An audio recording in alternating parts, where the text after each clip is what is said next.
अंदर आप लोगों ने ये पढ़ा था क्या, ये कॉन्वोल्यूशन इंटीग्रल का? Yes sir. तो आप लोगों को आता है, इसका मतलब कहने का मतलब थोड़ा बहुत तो आता है। ये इस तरह से पढ़ा था, इससे पहले सर वाले में पढ़ा अभी था? कुछ टाइम पहले ही पढ़ा है। ठीक है, तो देखो, now it's up to me. अगर मैं मेरे व्याप से बताऊं तो it's a pure mathematical section. तो मैं इसको इतना अच्छी तरीके से आपको समझा नहीं पाऊंगा, शायद मेरे को ऐसा लगता है इसको इतना अच्छे से समझा नहीं पाऊंगा। तो एक बार आप कोशिश ही करिएगा कि कोशिश करना समझने की, क्योंकि मैं आपको डायरेक्ट मेन मोटिव पे लेके जाऊंगा। मैं हो सकता है आपके मेरे साथ सर ने इसको काफी अच्छी तरीके से पढ़ाया हो, आपको काफी अच्छी तरीके से वर्कआउट किया उस पर, मैं इतना ना समझा पाऊँ। लेकिन मेरे को जो पोर्शन पढ़ाना है वो सर्किट से रिलेटेड पढ़ाना है। तो आपको थोड़ा सा है ना इस पे खुद का पढ़ा हुआ इसे फोकस करना, लिंक करना, क्योंकि ये वाला टॉपिक थोड़ा सा वीक रह सकता है, क्योंकि उसके अंदर है ना मैथमेटिक्स है, प्योर मैथमेटिक्स। कहाँ पे लैम्डा लिख रहा हूँ, कहाँ पे टी माइनस लैम्डा लिख रहा हूँ, मैं सिर्फ मेन मेन पॉइंट पे फोकस करूंगा। और बाकी मैं सिर्फ एक एग्जाम्पल से समझाना चाहता हूँ, और इसके बाद में आपका लाप्लास खत्म और इनवर्स लाप्लास खत्म, ये दो टॉपिक खत्म हो जाएंगे। फिर इसके बाद नेक्स्ट वीक आएगा, उसके अंदर हम inverse Laplace, sorry, application of transform, Laplace transform start करेंगे। तो सबसे फर्स्ट पहली एक चीज होती है, वो मैं क्या करना चाहता हूँ कि कॉन्वोल्यूशन इंटीग्रल का मतलब पता है क्या होता है? इसका मतलब एक तरीके से फोल्डिंग करना। अगर कहीं भी देखूं तो एक फोल्डिंग वर्ड भी आएगा, एक आता है इसका मिरर इमेज भी आएगा, एक आता है इसका इंटीग्रल भी आएगा। तो बहुत सारी चीजें इसका नाम बता रखा है कॉन्वोल्यूशन इंटीग्रल। मैं क्या बताना चाहता हूँ, मैं ये बताना चाहता हूँ आपको कि कॉन्वोल्यूशन इंटीग्रल का यूज क्या है। कोई भी फिजिकल सिस्टम हो गया, उसको मैथमेटिकल मॉडल में चेंज करना। Physical system can be changed into a mathematical model by using this convolution integral concept. Okay, अगर बेसिक्स से मैं समझाऊं तो बिल्कुल बेसिक्स, अगर मेरे को कोई बोलता है कि इसको कैसे समझाया जाए तो मैं कर सकता हूं। ठीक है, तो इसके लिए क्या करना होगा? इसके लिए ये होगा कि सपोज करो आपके पास कोई एक इनपुट है ये, और इस इनपुट को क्या करना पड़ेगा मुझे? कोई ना कोई एक इंपल्स के साथ, इनपुट को एक इंपल्स के साथ मुझे मल्टीप्लाई करना पड़ेगा। इस इनपुट को मुझे एक इंपल्स के साथ मल्टीप्लाई करना पड़ेगा इस तरीके से। तो मेरा क्या आंसर आ जाएगा? नहीं, मैं समझा रहा हूं ये आपको, करना ऐसे नहीं है। मेरा समझाने का मतलब ये है कि how to get a convolution integral. तो first you need to follow the first step. First step is that it is your input, and that input would be multiplied with an impulse. That would be my expression, and after that I will do such operation on this. मैं इसके ऊपर सारे operation करूंगा। तो sir ये क्या चीज है? तो क्या होता है, ये सब कुछ आज उतारना नहीं है तुम्हारे को, इसको वेल डिफाइंड तरीके से मैंने नोट्स में लिख रखा है, मोस्ट कंप्राइज तरीके से। जहां मैं बोलूं वहां पे तुम उसको नोट डाउन करना। तो सिर्फ कॉन्वर्सेशन इंटीग्रल एक हेडिंग डाल लेना, उसके बाद में जहां जहां मैं बोलूं वहां पर तुम उसको देख लेना। तो क्या होता है, ये जो टी एक आपके पास क्या हो गया, कोई टाइम कॉन्स्टेंट हो गया। तो सपोज मैंने क्या ले रखा हूँ, एक लैम्डा मैंने क्या ले लिया, एक डमी वेरिएबल ले लिया। इसको मैं लैम्डा भी ले सकता हूँ, कई बुक्स में इसको डेल्टा भी ले रखा है, कई बुक्स में इसको ऐसे भी लिख रखा है, कुछ फर्क नहीं है। मैं एक डमी वेरिएबल ले लेता हूँ इसको। ये डमी वेरिएबल ले लिया मैंने, तो मैं क्या करता हूं, इस पूरी इक्वेशन को मैं ट्रांसफॉर्म करता हूं कुछ इस तरीके से। आप लोग पहले पढ़ चुके हो, कंपैरिजन करोगे तो थोड़ा सा आपको इसमें कम ही लगेगा, बिकॉज ये मैथमेटिकल पोर्शन है। मेरे को सर्किट तक लेके जाना है इसको, इतना सा करना है। मैं एक्चुअली देखो, मैं इसको वही समझा रहा हूँ, मैं इसको मैथमेटिक्स की तरह से समझाने की कोशिश कर रहा हूँ। जो मैं बेस्ट कर सकता हूँ वो मैं कोशिश कर रहा हूँ इसमें, लेकिन मैं इतना डीप एनालिसिस लेके नहीं जा सकता इसको, क्योंकि मैं इसमें न्यूमेरिकल प्रॉब्लम्स नहीं करना चाहता, मैं इसमें डेरिवेशन नहीं करूंगा। हमको जो समझना है ना, वो ग्राफिकल मेथड समझना है। तो अब समझिए ये क्या है मैंने कुछ, तो ये जो लैम्डा था ना, मैंने टी को रिप्लेस कर दिया लैम्डा से, मैंने टी को रिप्लेस कर दिया लैम्डा से। अब ये जो लैम्डा है, ये लैम्डा क्या है, कोई भी वेरिएबल हो सकता है। और ये टी माइनस लैम्डा लिखा, ये टी माइनस लैम्डा का मतलब क्या होता है? आपको याद है टाइम पीरियड था, टाइम पीरियड में टी प्लस वन कर दो या टी प्लस टू कर दो, कोई चेंज आता था क्या? मैंने टाइम डोमेन फंक्शन जब स्टार्ट किया था आरएलसी सर्किट वाला, तो आपको समझाया था टाइम, अगर मान लो ये साइकिल है आपके पास ये एक पूरा कंप्लीट हुआ, ये आपका 1 हो रहा है। अगर मान लो मैं आगे आपके पास यहाँ पे बात करता हूँ, तो यहाँ पे जो वैल्यू आएगी वो यहाँ पर आएगी, यहाँ पे जो वैल्यू आएगी वो यहाँ आएगी। तो टी प्लस एन करूंगा तो भी मेरे पास सेम वही कॉन्सेप्ट आएगा। ये मैं समझा चुका हूँ। तो टी माइनस लैम्डा कर रहा हूँ तो मतलब क्या हो रहा है, मेरे पास एक इमेजनरी वैल्यू चल रही है जो मेरे पास क्या हो रही है, थोड़ा सा टाइम पीछे लेके चल रहा हूँ मैं। तो मैं ये जो लैम्डा का वेरिएबल है, चाहे तो मैं एक्स लैम्डा भी लिख सकता हूँ और एक्स टी माइनस लैम्डा भी लिख सकता हूँ। सर क्या हम इस वाली चीज को रिवर्स में भी लिख सकते हैं क्या? बिल्कुल लिख सकते हैं। मैं इनपुट के साथ टी माइनस लैम्डा भी लिख सकता हूँ और इम्पल्स के साथ डायरेक्ट मैं लैम्डा भी लिख सकता हूँ। सर लैम्डा क्या है हमें समझ में आ रहा है, ये एक इमेजनरी फॉर्म है। अभी जो मैथमेटिक्स लेके चल रहा हूँ, बाद में मैं आपको एक ग्राफ लेके चलूंगा, ग्राफ के अंदर पूरा एक न्यूमेरिकल समझा के फिर आपको कंप्लीट करूंगा इसे। अभी जितना बोल रहा हूँ उतना समझना, इस चीज को यहाँ पे ही समझना, ये थोड़ी सी इक्वेशन थोड़ी सी इंपॉर्टेंट है। तो सर तो और सॉल्व कैसे करेंगे? और सॉल्व करने के लिए हमें कुछ ज्यादा कुछ नहीं करना है। और सॉल्व करने के लिए क्या करते हैं, अगर इसको मैथमेटिकल अगर मैं सॉल्व करना होता तो मैथमेटिकल तो सिंपल सी बात है। जब मेरे पास कुछ अगर डायरेक्ट दे रखा हो तो आपको इनपुट और इसको मल्टीप्लाई करना है, इम्पल्स को। इनपुट और इम्पल्स को डायरेक्ट आपको मल्टीप्लाई करना है। और ये मैथ्स के अंदर इसको मल्टीप्लाई नहीं बोलते, इसको क्या बोलते हैं, इस साइन को? मल्टीप्लाई तो डॉट होता है, इस साइन को क्या बोलते हैं?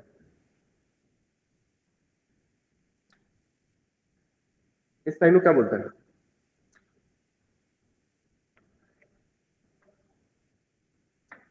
इस साइन को क्या बोलते हैं, कोई बता सकता है?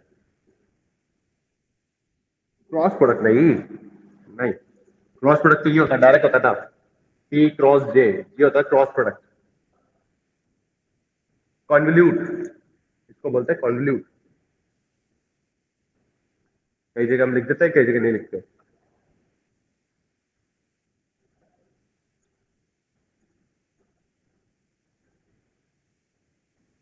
सब चीज तुम्हारे को उससे ही समझ में आएगी, एक ग्राफ से। वो ग्राफ को मैं यहाँ भी समझाऊंगा और वहां भी समझाऊंगा, दोनों जगह समझाऊंगा।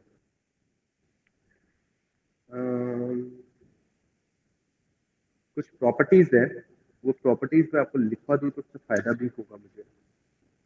नहीं, मैं प्रॉपर्टीज नहीं लिखवा के मैं डायरेक्ट आपको मेन चीज समझा दूं।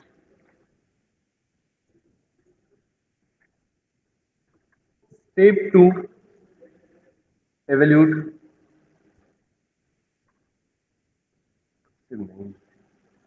कॉन्वोल्यूशन। 4 स्टेप है, 4 स्टेप में आपको एक कॉन्वोल्यूशन पूरा करना होता है। पहली step folding, second step, second step में आती है आपकी displacement, third step, third step में आती है आपकी मल्टीप्लीकेशन,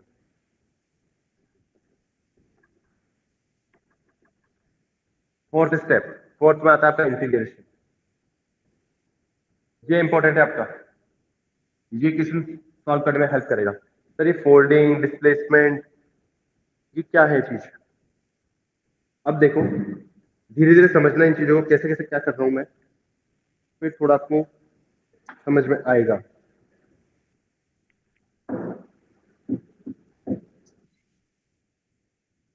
एक आध प्रॉपर्टीज से, ये जो लिखा हुआ है ये वो स्किप नहीं कर रहा मैं, अभी आपको दिखाऊंगा, शो करूंगा, क्वेश्चन सॉल्व करूंगा ना उससे पहले शो करूंगा। अच्छा चलो मैं इसको एक बार बता दूं तो आपको, जैसे क्रॉस प्रोडक्ट होता है, जैसे मैं आपको एक सिंपल चीज समझाऊं, जैसे एक्स टी है,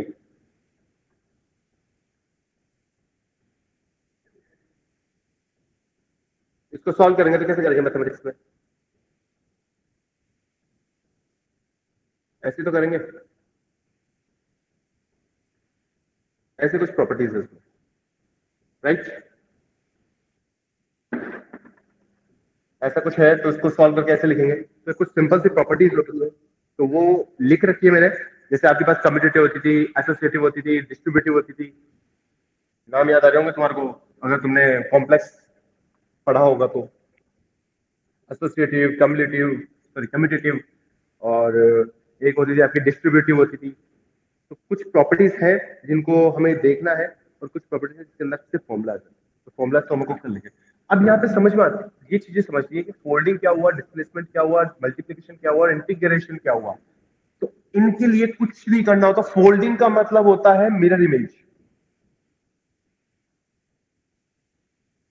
मिरर इमेज का मतलब सपोज करो ये कर्व है,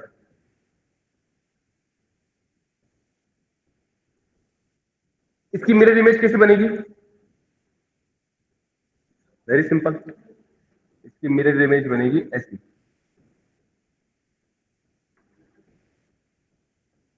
क्लियर? अगर ऐसा क्वेश्चन है तो इसकी मिरर इमेज कैसे बनेगी? और जो ये इमेज बनेगी ना, इसको बोलूंगा मैं लैम्डा। यहाँ पे, यहाँ डिस्टेंस का फर्क पड़ता है, कितनी डिस्टेंस वाली, ऐसा नहीं है कि ये इक्वल हो गई, ये इक्वल हो गई, ये डिस्टेंस को मेरे को लैम्डा लेके चलना है।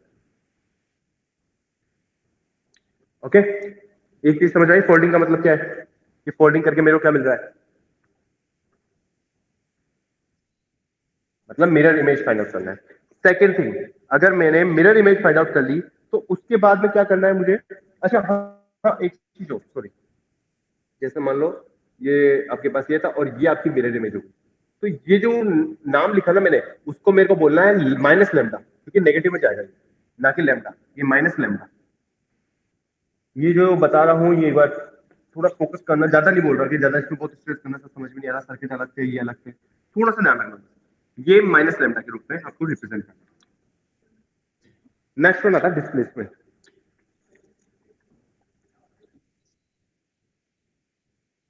हम्म। अभी क्वेश्चन में बता दूंगा आपको, मैं क्वेश्चन में समझाऊंगा, क्वेश्चन फिक्स होता है कुछ चीजों के, उनसे टेढ़े ज्यादा डिफिकल्ट क्वेश्चन नहीं बनते। Next one displacement. डिस्प्लेसमेंट का मतलब क्या हुआ? सपोज करो मेरे पास ये था, ठीक है, ये मेरे पास मिरर इमेज आ गई। डिस्प्लेसमेंट का मतलब क्या होता है? डिस्प्लेस का मैन का मतलब होता है जो लैम्डा की वैल्यू को है ना, मैंने यहां से जीरो से लेके एक्सटेंड कर लूं, मैं मतलब एक्सटेंड कर लूं, एक्सटेंड कर लूंगा तो मतलब मान लो सपोज करो मेरे पास दिस टाइम ये मैंने टी तक एक्सटेंड कर दिया, जीरो से लेके टी तक, इस टाइम तक मैंने एक्सटेंड कर दिया इस पूरी वैल्यू को, मतलब बढ़ा दी, तो मेरे पास ये वाला क्या बचा मेरे पास? अगर मान लो मैंने ये टी तक कर लिया, या टी तक भी नहीं किया, मान लो थोड़ा सा आगे बढ़ा लिया, तो इस वाले जो पोर्शन को बोल रहा हूं ना, ये हो रहा है मेरा डिस्प्लेसमेंट, मतलब थोड़ा सा एक्सटेंड करना, और कितने टाइम के लिए? टी टाइम तक के लिए। तो बचा हुआ मेरे पास टी माइनस लैम्डा टाइम हो जाएगा, पूरा का लैम्डा हो गया, तो ये मेरे पास क्या हो जाएगा? T minus lambda. अभी भी सिर्फ फोकस इस पे करना, सिर्फ क्या लिख रहे हो, T T minus lambda, no issue, कोई दिक्कत नहीं। मेरा फोकस मैं दो चीजों पे करने की कह रहा हूँ आपको। फोल्डिंग मतलब मिरर इमेज, डिस्प्लेसमेंट मतलब कुछ टाइम के लिए इसको एक्सटेंड कर देना, मतलब कुछ टाइम इसका बढ़ा देना, इसका एरिया बढ़ा देना। अब अब आती है कहानी मस्त वाली, वो है मल्टीप्लीकेशन। मल्टीप्लीकेशन में क्या होता है कि जो आपका फोल्डिंग और डिस्प्लेसमेंट के बाद मान लो आपके पास कुछ इस टाइप का आपके पास फिगर आ गया, ठीक है, और आपके पास एक्चुअल जो था, एक्चुअल, उसको भी मेरे को इसके साथ मल्टीप्लाई करना है, एक्चुअल को इसके साथ मल्टीप्लाई करना है, तो मेरे पास कुछ इस तरीके से आ गया। एक्चुअल मेरे पास ये था,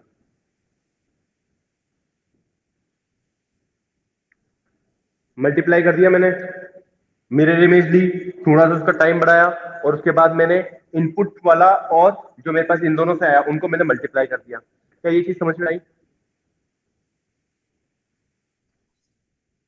लास्ट वन,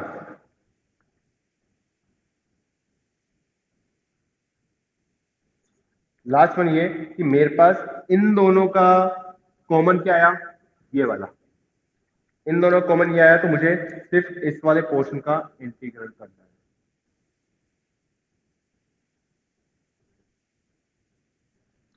चार स्टेप्स, बेसिक बेसिक चीज समझ में आई कि क्या कर रहा हूं मैं, क्या करना चाहता हूं मैं।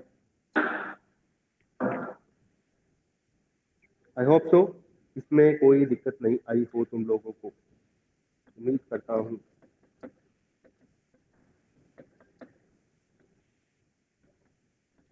चलो बेसिक सा क्वेश्चन और देखते हैं एक बार। एक चीज मेरे को एक बार एक और चीज देखना, तुम्हारी पीडीएफ खोल लो मैं एक बार।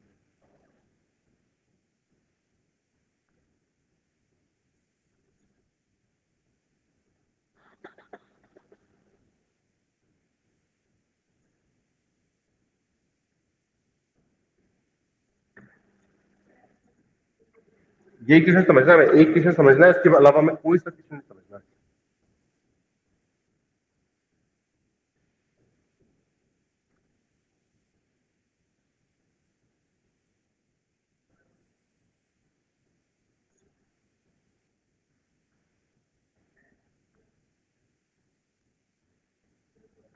2 मिनट वेट करिएगा, मैं पीडीएफ ओपन कर दूँ। शेयर नहीं कर रहा अभी, मैं जस्ट ओपन करके चेक कर रहा हूँ एक चीज।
ओके, अब डायरेक्ट क्वेश्चन पे आते हैं हम, उसके बाद हम सॉल्व करेंगे सब चीजें।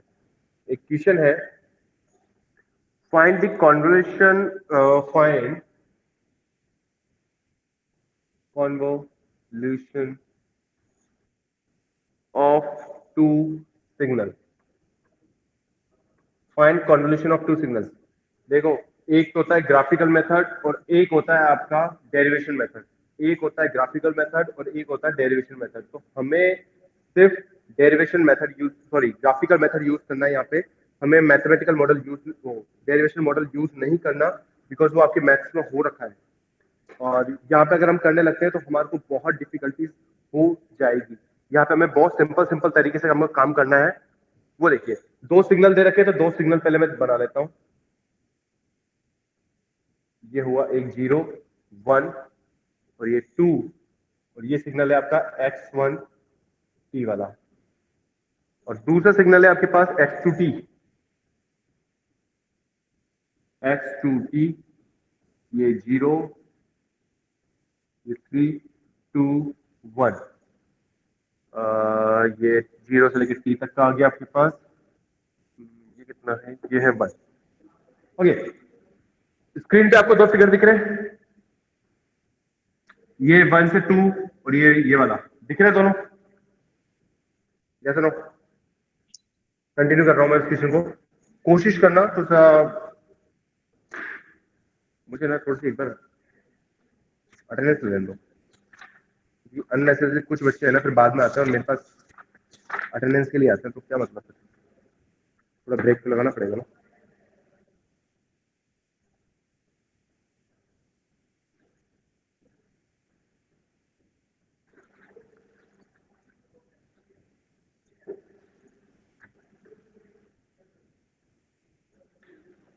आर्यन आया है, प्रीतेश, राहुल, सॉरी, तो राधिका एब्सेंट है, राधिका, दिलीप एब्सेंट, दिलीप एब्सेंट है, पुष्पेंद्र एब्सेंट है, मोहित एब्सेंट है, मोहित तो आया है। राजेश, मोहित बैठा है क्या तुम्हारे साथ? प्रीतेश आया है, आर्यन मेवाड़ा आया है, राधिका एब्सेंट है, राघव सैनी एब्सेंट।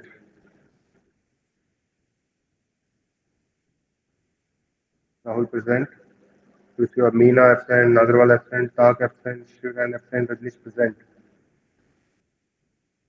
राधिका जस्ट अभी आए हो।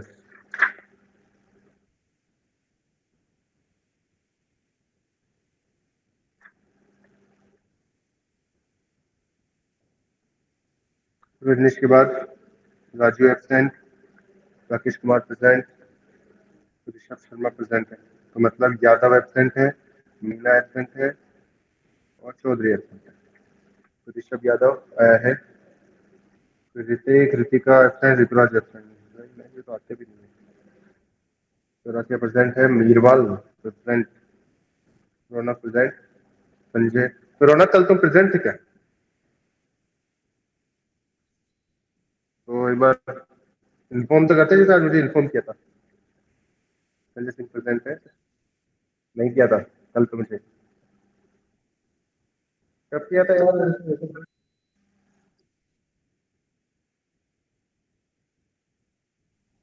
तो बोल देते, रोक के बोल देते। संजय सिंह, संजना बोराना एबसेंट। बोराना क्या विंटर ब्रेक पे गए क्या?